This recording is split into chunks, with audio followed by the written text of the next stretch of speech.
Five on your money, Americans are nearing $1 trillion in credit card debt. And it's an issue that doesn't seem to be getting any better either. Joining us now to help break it all down is Bankrate.com credit card senior industry analyst Ted Rossman. Ted, thanks for being with us on a Sunday morning. First of all, how did we get in this position? The two main things that get people into credit card debt are, number one, emergency expenses, some kind of unexpected medical bill, home repair, car repair, something like that. Number two is just day-to-day expenses outpacing your paycheck.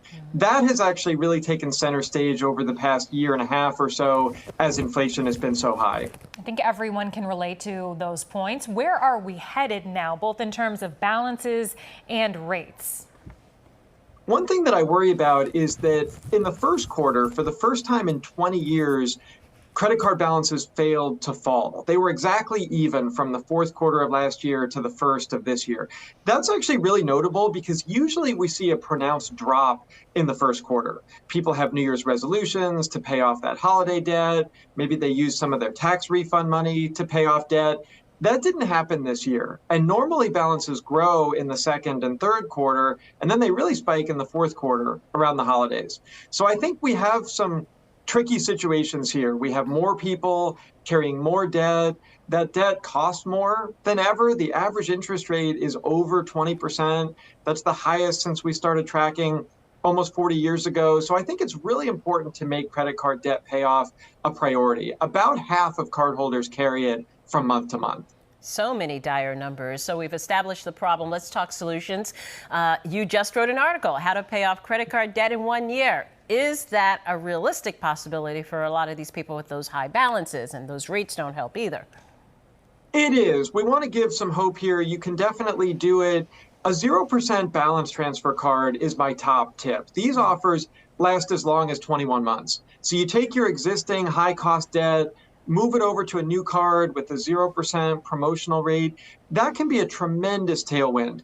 Avoiding that 20% rate for up to 21 months, that's huge. So I would say use one of those, divide what you owe by the number of months in your 0% term. Try to stick to that level payment plan. Some other options might include a personal loan as a form of debt consolidation. Those rates aren't zero. They're as low as about 7% if you have good credit. But the term is longer, up to 5, 6, even 7 years. So that could be a useful form of debt consolidation.